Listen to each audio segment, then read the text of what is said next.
Hello, hello, hello, hello. Isang mapagpalang araw po sa ating lahat. Welcome to my YouTube channel. This is DJ Master. Okay, mga kaibigan, sa lahat ng ating mga kababayan dito sa buong Pilipinas, ganoon din sa buong mundo, sa ating mga kababayan na Pilipino.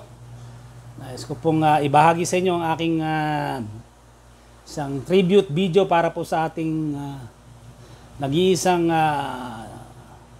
pambansang kamao, Manny Pacquiao. Yan po. Finally po, tatalakayin po natin sa video ito yung kanyang announcement sa kanyang pagre-retire po. So, confirm po si Pacquiao ay nag-retire na po sa kanyang boxing career. Ayon po sa CBSSports.com, the former 8th Division champion. So sa edad na 42 years old, si Pacquiao po ay in-announce na po ang kanyang retirement. Siya po ay titigil na po sa kanyang boxing career. Bigyan ko lang kayo ng konting background. Siya po ay nagsimula nung siya ay 16 years old noong 1995. Nagsimula siya sa timbang na 106 pounds. Isipin nyo, napakagaan ni Pacquiao nung araw. Mamaya papakita natin yung mga pictures na nakakalat natin. Ang kanyang karir ay tumagal ng 26 years po ang kanyang karir. Ang isa sa dahilan ng kanyang pagre-retiro ay itong katatapos ng laban niya, no? Just recently, after his loss to Yordenis Ugas po. By majority decision, at nakita natin sa laban na yun talagang wala na, iba na talaga yung manggalaw ni Pacquiao, talagang nawala na yung kanyang speed, agility, reflexes, yung explosiveness, yung kanyang mga tawag dito, lateral movement, galaw ng paa, nawala talagang pinagtatatamaan siya. Talagang para sa akin po, tama po yung naging desisyon ng ating pambansang kamao, si Senator Manny Pacquiao. Bagamat ganun talaga, mangyayari sa bawat athlete, kahit gano'ng kagaling, umaabot yan sa puntong yung talagang titigil ka. Even Michael Jordan, Kobe Bryant, yung mga sikat na manlalaro sa buong mundo, mga inudulo. Kaya lang, ang mabigat nito, after his boxing career, meron siyang mas mabigat na haharapin na laban, no? Sa larangan ng politika. Siya po ay nagdeklara na po na siya po itatakbo para sa presidential position po sa darating na halalan next year po, Mayo 2022.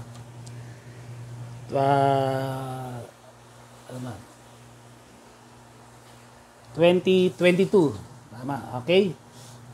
Sa partido ng PDP Laban, kami controversial po dahil lahati po yung grupo ng ating Pangulo na si President Duterte, yung grupo naman ni Pacquiao.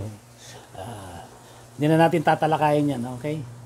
So, just to give you an idea dun sa kanyang ginawang 14-minute and 20-second video na pinost niya sa kanyang FB account last Tuesday night, at sinabi rito ni Pacquiao na ang kanyang final word ay, "I am announcing my retirement. Goodbye boxing." Ayun po ang kanyang last statement.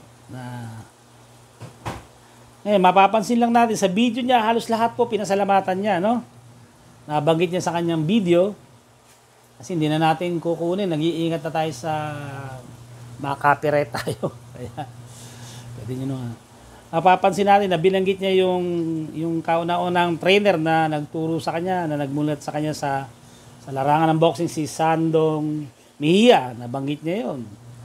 Tapos yung mga iba't ibang mga family na mga kumupkup sa kanya, tumulong, binanggit niya yon. No? Ang dami, halos marami siya mga binanggit. At syempre, hindi mawawala ron sa video, syempre, ang kanyang yung kababata at kaibigan, walang iba kundi si Buboy Fernandez, na sinasabi niya, hindi lang trainer, kundi isa ring kaibigan niya na hindi siya iniwan hanggang sa huli. Magkasama talaga sila. Hindi mo matatawaran ng yung relationship na nabuo ng dalawa, yung pagkakaibigan. Talagang matindi. Kaya sobra ang kanyang pasasalamat kay Buboy Fernandez, and at the same time, malaki rin naman ang naitulong ni Manny Pacquiao kay Buboy Fernandez. Nakita naman natin na umanda rin ang kanyang buhay, no? At pinasalamatan rin niya yung Team Pacquiao, sila Neri, yung mga ano dyan, ang dami, iba-iba kasi, may mga tagaluto. Siyempre, maraming mga ano dyan eh. May mga tagalaba dyan, kung ano pa magbibigay, nag-a-assist. At siyempre, hindi mawawala doon na binanggit yung kanyang head trainer, no? Na tinuturing niyang isa ring kaibigan, kung saan ito po ay malaki ang naimbag sa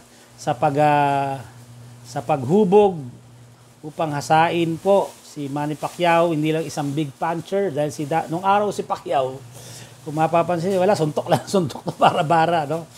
Ayun ang malaki na imbag ni Freddie Roos na kinumbert niya sa Pacquiao, hindi lang isang puncher, and at the same time, isang intelligent boxer. At dinevelop niya yung dalawang yung maging two-fist fighter siya kasi dati kaliwa lang malakas pati kanan.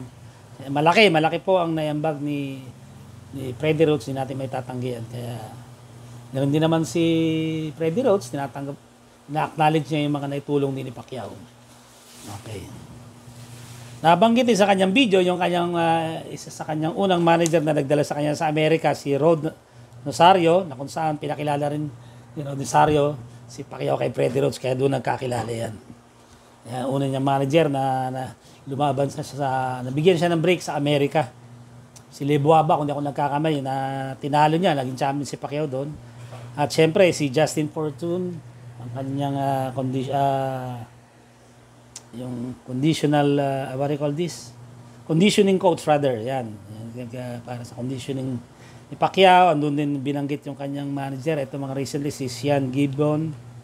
At hindi nawala po ron si Bob Arum, pinasalamatan niya na ito raw yung mga nagbigay sa kanya ng malalaking laban, mga pay-per-view dyan. Diyan na umangat ang boxing career ni Pacquiao, tsaka yung mga kinikita niya talagang naglalakihan na po. Kaya lang, napansin nga ni Bob Arum na bandang huli, medyo nagbabago na sa binitawan na itong huli. Ayan. Okay, siyempre, hindi naman mawawala dyan. Nagpasalamat siya sa ating Panginoon may kapal.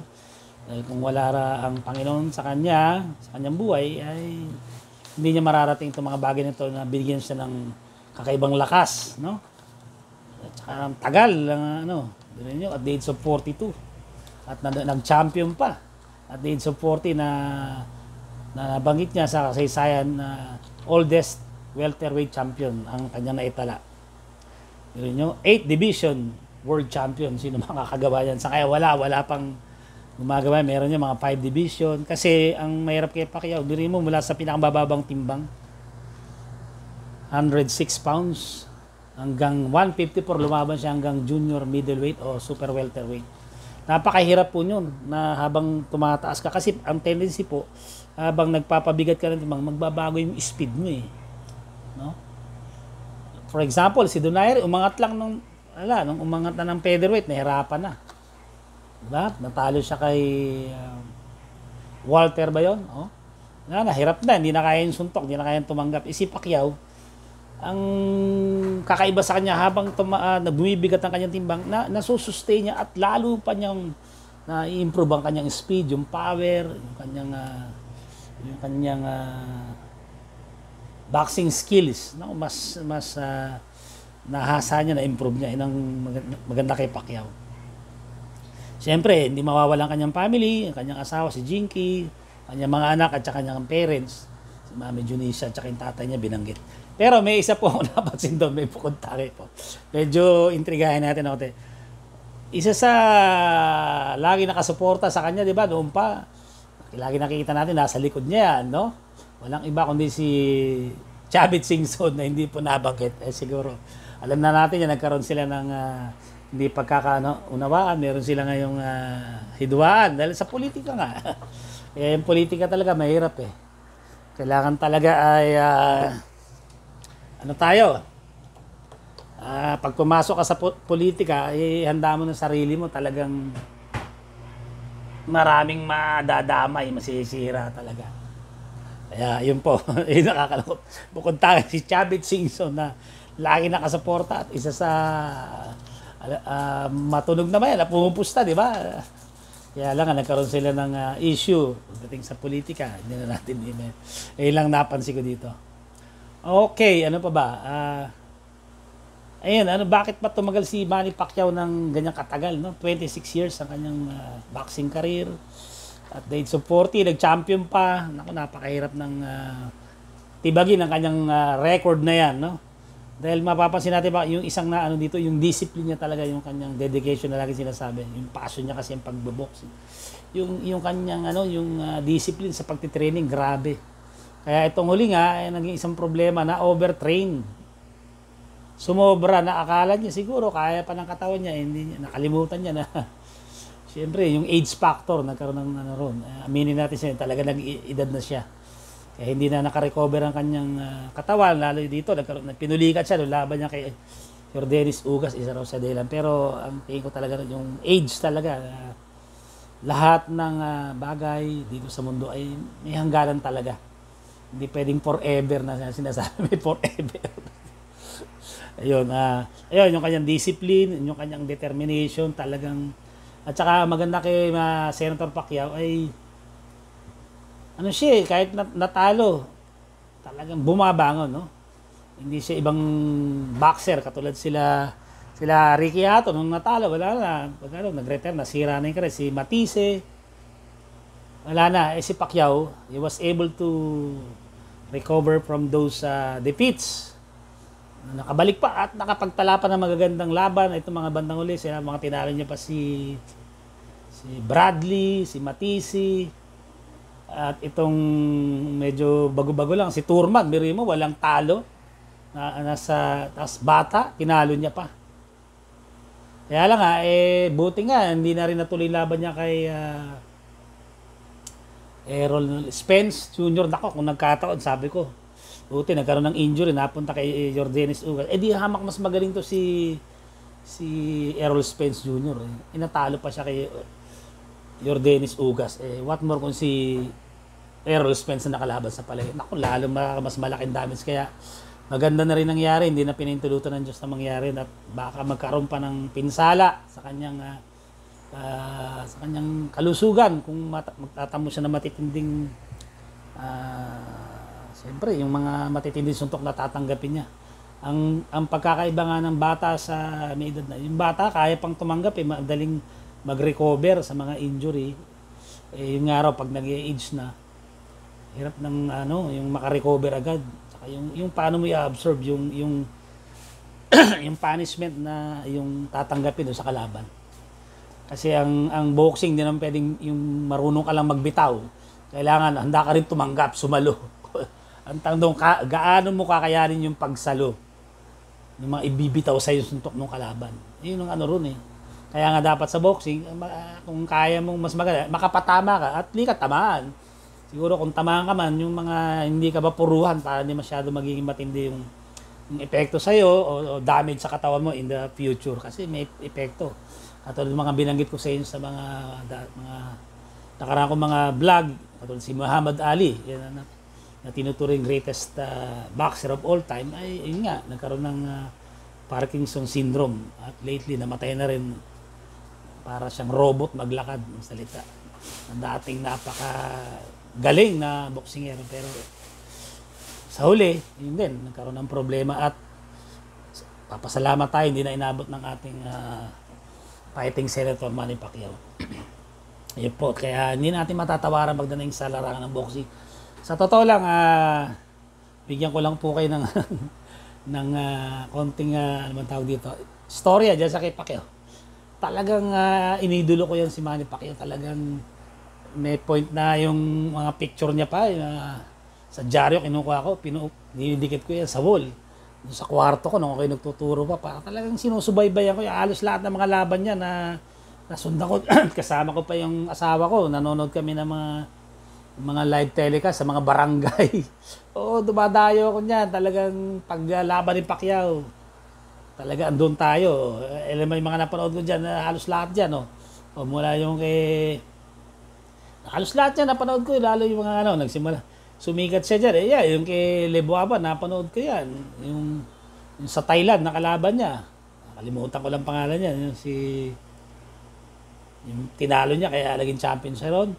Sa Thailand, tapos andyan sila, nagsimula kay Barrera. Napanood ko yan. Tapos yung kay Morales. Na kung sa una, tinalo siya ni Morales, di ba po? Tapos naka-recover, naglaban sa pangalawang pagkata, tinalo niya, tapos nag-triolo, paano yung atong laban. Tinalo na ni Pacquiao yun, di na lumaban si Morales, tanggap niya na. Tapos yung kay Marquez, na talagang isa sa kanyang matinding rivalry. No, yung huli niyan, hindi ko akalain, ako nagtuturo pa niyan sa ICCT ng welding, noon kami sa balita cellphone. At hindi ko akalain doon, si Pacquiao nga, tulog nga. Kasi sa radyo mas nauna dun sa palabas, sa radyo mas advance, kaya napakinggan ko tulog daw si Pacquiao, hindi ako makapaniwala. Ha? Yun nga, yung napanood ko, ayun. Nasalo pala yung ilang halos isang segundo na lang natitira nun sa round din eh. Duguan na si Marquez. Ayun, nasalubong ng kanan straight, salong-salo. Tulog si Pacquiao po. Pero yun lang, ibang klase si Pacquiao. Sa iba-iba yun, magre-retire na, titigil na. Yun, tumuloy pa rin. At yun, tinalo niya pa yung mga notable fights niya kay Oscar De La Hoya, na binugbog niya. Di ba? Si Antonio Margarito sa 154 pa, sa super welterweight. Tapos nandiyan sila Miguel Cotto, na ang lalakas at titigas doon. Bugbog sarado, dugo ang nako, TKO, inabot. Nandiyan si Shane Mosley na matibay, napabagsak niya. At ang isang matinding knockout na ginawa niya, yung dito kay Ricky Hatton, na tulog talagang matindi. Yun, ang isa sa talagang tumatak. Kaya yung karir ni Pacquiao talagang ganun, sumikat na talaga siya ng gusto at lumaki na yung mga bayad dahil sa mga laban na yun. At itong mga uli, yan sila Matisse, sila Broner, si Bradley. Ayun, yung napansin ko lang yung kay pangalan yung Mandaya, taga Australia. Si Jeff Horn yun. Napanood ko yun. Actually, papasok ako sa trabaho, tapos napanood ko lang sa along the way sa kalsada. Ayun nga. Sobrang daya naman, siko ulo at saka referee, obvious na wala eh. Pabor na pabor doon kay Jeff Horn. At saka parang kinakapos din si Pacquiao na doon. Kaya sabi ko, akala ko magre-retire na after that fight, pero hindi pa rin eh. Pero isang na yun, nakikita na natin ng sign yung kanyang age. Kaya doon na nag-isip si Bob Arum na iba na si Pacquiao. Sinabi niya nga, mahirap para kay Pacquiao ipagpapatuloy niya, pwede magkaroon ng damage sa kanyang brain. Hindi rin naman nagkamali si Bob Arum. Pero, bagamat natalo siya, nakagawa pa rin siya ng mga magagandang laban na ipanalo niya pa, di ba? Doon pa sila Algeria na ilang beses pinabagsak. 6 times na pinabagsak. Ang laki-laki nun. At ayun, yung pinakamatinding yung kay Turman na tinalo niya, walang talo, tinalo niya pa. Kaya lang itong huli, hindi natin isang Yordenis Ugas lang magpaparitan kasi wala na. Siguro isang sinyalis na yun talaga na dapat talaga tumigil na si Manny Pacquiao. Kaya grabe ang ko dyan, sinusundan ko yan sa mga laban sa barangay, pumupunta pa kami sa Mall of Asia, susunod namin si Pacquiao. Pagdating namin doon, maya-maya paalis natin nakabutan. Sabi ko, kung nagkaroon ako makapagpa-picture man lang, kahit sa panaginip, mapapanaginipan ko. Si Pacquiao, naging inidulo natin talaga, talagang walang question sa larangan ng boxing, talagang idol natin si Pacquiao. Kaya lang, this time sa kanyang pinasok na bagong laban dito sa politika,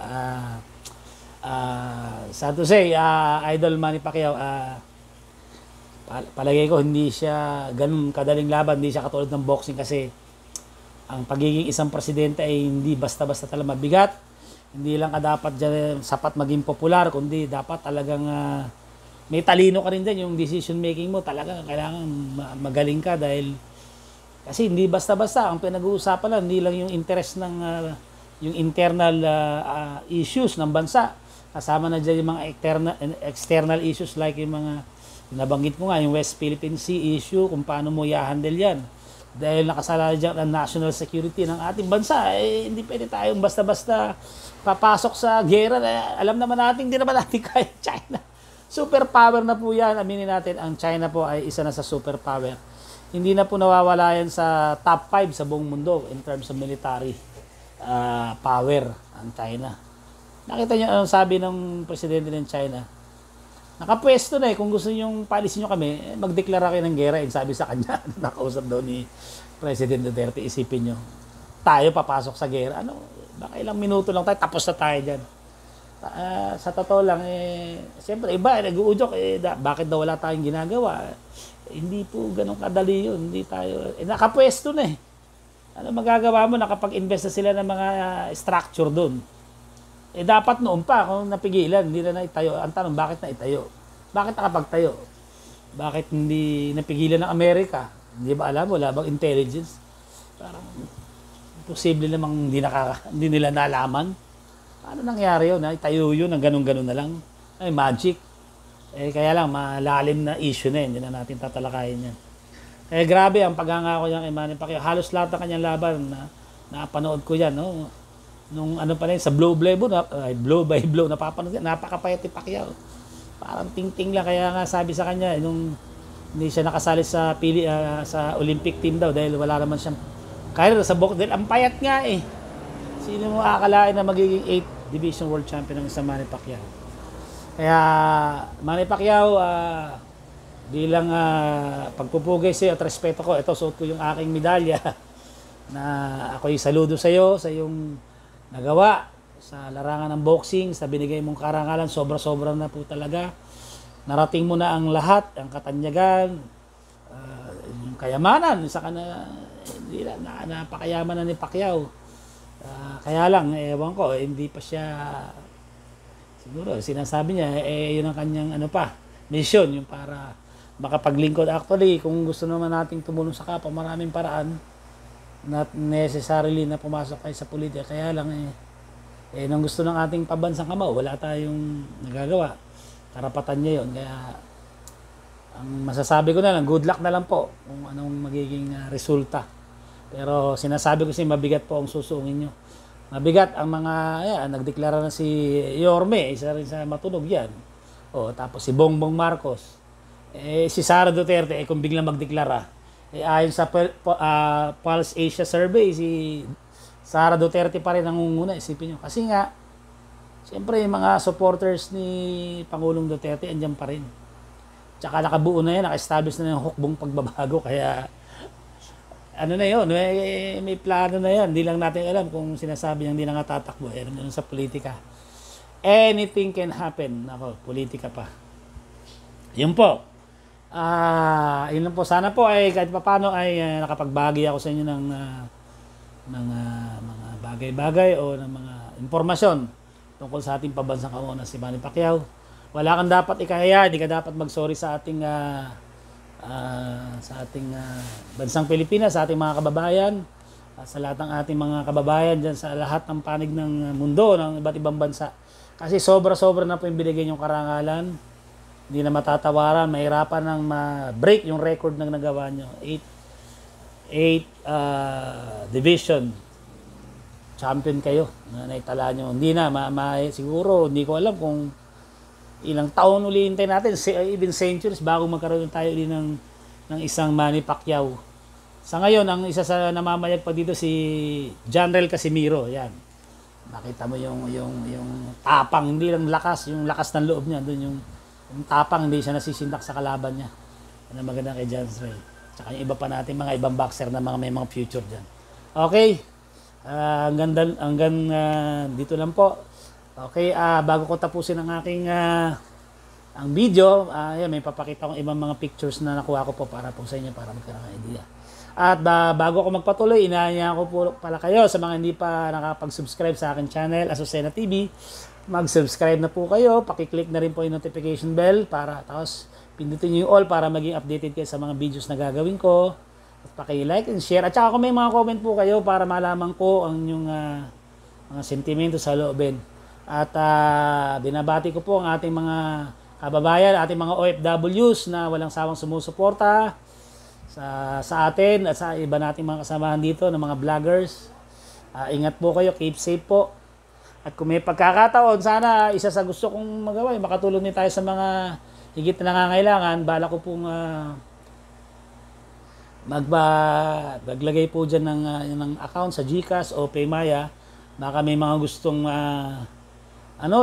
magbigay ng tulong kahit maliit lang po na halaga. Ewan ko kung napapanood nyo kasi may mga, ngayon, natutuwa po ako, may mga vlogger na tumutulong sa mga nakaka-touch po talaga. Isa na po to si Virgilin Cares po. Na isa po siyang gay po, pero hindi naman po sukatan yung pagiging gay o lalaki, babae. Tumutulong, nakikita, ang dami niya natutulungan. Dahil po sa tulong din ng mga OFWs natin, mga kababayan na nagpapadala sa kanya. Tapos meron dito si Hungry Syrian Wanderer, isang Syrian po. Si Basil, naku, nakakatuwa rin po. Nakasubscribe po ako dyan. Tsaka kay Virgilin Cares. Grabe, kung tumutulong, nakaka-touch talaga na pinapakita naman talaga may mga good Samaritan pa rin sa mundo to. May mga pinadadala pa rin ng ating Panginoon para maiparating yung tulong sa mga higit na nangangailangan. Meron din yung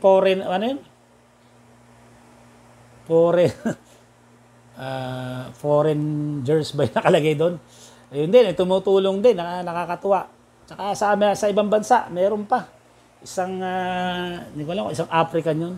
Ako, nagbibigay ng sa mga lalo yung mga nasa kalsada, yung mga nakatira sa kalsada, yun, tinutulungan, binibigyan ng pera, binibili ng grocery, kung anong may tutulong, nakakatuwa. Sana mas dumami pa yung ganyan mga tao para naman mabigyan natin ng konting kaginhawa ng ating mga kababayan na kapos sa buhay, hirap na hirap talaga. Sa totoo lang, kung tayo mapagbibigyan ng pagkakataon na makatulong, bakit hindi? Sa ating maliit na paraan, in my own little way, bakit hindi? Sa ngayon, ayun lang muna ang ating maibibigay na tulong, ito mga impormasyon. Tsaka sa TESDA po, yung may mga programa po, yan, kung may mga comment po kayo, gusto sulat nyo lang po dyan sa comment section para malaman ko po kung anong gusto i-discuss ko. At willing po tayo na ihatid natin ang serbisyo sa ating mga kababayan, hindi lang dito sa Pilipinas, sa ating mga kababayan dyan, sa ibang bansa, yung mga OFWs natin. So sana po yung mapanood nyo po. Yun lang po. So ito na po, panoorin nyo po yung ating inandog na konting mga picture na nakuha natin. Yan po.